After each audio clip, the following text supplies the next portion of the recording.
Hello দর্শক বন্ধু, আজকে আবার একটা নতুন ভিডিওতে আপনাদেরকে স্বাগতম। যদি আমার ভিডিও ভালো লেগে থাকে, ইনফরমেটিভ মনে হয়, তাহলে অবশ্যই চ্যানেলটা সাবস্ক্রাইব করবেন।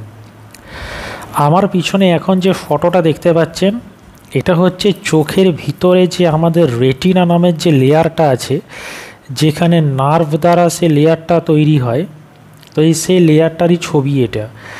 এখানে ওই যে সাদা রঙের উজ্জ্বল যে গোল জিনিসটা দেখতে পাচ্ছেন, ওটাকে বলা হয় অপটিক নার্ভের হেড।